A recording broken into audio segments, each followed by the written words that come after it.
I just totally cut this fan, so you're gonna watch it slowly stop spinning over the next little bit. Anyway, hi, welcome back. Yeah, so another week. I think this is week 10, so good for us. The first 10 are the more difficult than the next 10, I guess. I was glad to hear about your little shenanigans related to homecoming and getting wet. There's nothing wrong with playing in the rain. I've always felt so, at least. I was also really intrigued by the progression, the evolution of the wall behind you, I suppose. It's just not predictable. I actually think it's probably more of a regression than a progression, to be perfectly honest. But I do understand the college thing and all of those kinds of things. You know, on some level, at some point in your life, you do feel like putting up a picture of Biggie Smalls or somebody smoking something is a statement about who you are as a person. And then 5-10 years later, you're like, oh wait, no, that doesn't mean anything about me. But that's for people to find out in their own time. I was really intrigued by the music that you had recommended. The music for 18 musicians. I immediately fired it up, and it's right in my wheelhouse. He's right in there with things like Philip Glass, if you know Philip Glass, or any of the other sort of minimalist musicians who kind of came out of that period in American music particularly. Kind of building on the work of John Cage, I guess, who I'm sure you're familiar with, given your musicianship. But yeah, I mean, it's really great stuff to listen to, and it's right in the kind of thing that I do tend to listen to when I'm doing work. There's something about work music, and I don't know what really makes music more or less appropriate for work. I am able to listen to pretty much anything when I work, and I'm sure you probably are too. But there's something about like the what I prefer to listen to, and I think sort of methodical kinds of things, rhythmic sorts of things, pattern sorts of things, and generally speaking mellow kinds of things are the kinds of things that I prefer to have on while I'm working.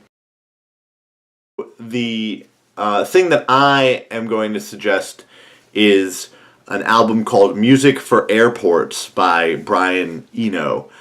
And we should really understand a little bit about who Brian Eno is before we can get too much further into it. Perhaps you even know who Brian Eno is. He's kind of a big deal in the last, maybe 30 to 40 years of music. Just go and look at him right now. Go look at the Wikipedia page. I'll wait.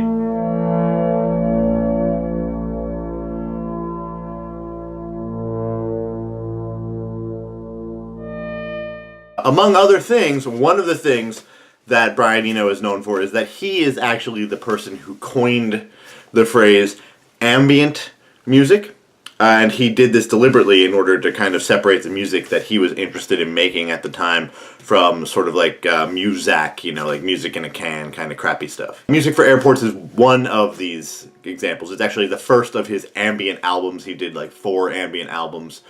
Music for Films is another one, but Music for Airports is really interesting, and it's got a really interesting story behind it, and it's got a really interesting way that it was made. In the 70s, Brian Eno was spending a lot of time in airports and felt that the overall ambient soundscape was just terrible. And so he created this album with a specific purpose toward creating music that would be useful as an ambient sort of soundscape for something like an airport, where there's, a lot of tension for a lot of different reasons. What he did was he took a bunch of different loops of different music, small melodic phrases, and he would slow them down or speed them up. The times that over which they would repeat would lead them to almost never line up. He would just let them run. The end result, which of course you'll be able to hear, is a sort of a very relaxing, very mellow sort of pattern structure, but there's no underlying pattern outside of the melodic phrases because they are repeating at these irregular time intervals. It just leads to sort of an ongoing, almost evolutionary progression through the pieces. There are 4 pieces on the album, and they're all easy easy listening in the best meaning of that term. I think you should check it out. I think you might like it. And if you like that, you should check out the other Ambient albums too, because they're all very interesting. Brian Eno is definitely the kind of guy who's got a lot of really interesting stuff going on in his brain.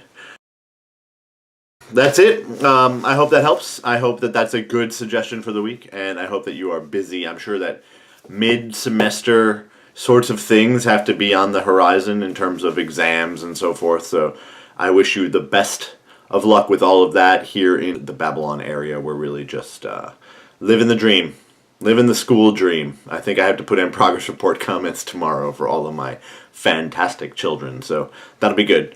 All right, take it easy, have fun. Don't put too many pictures of substance abuse on your side of the dorm, and I think that you guys will reach a sort of a happy middle ground.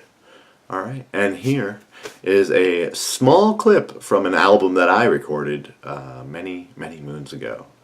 Take it easy.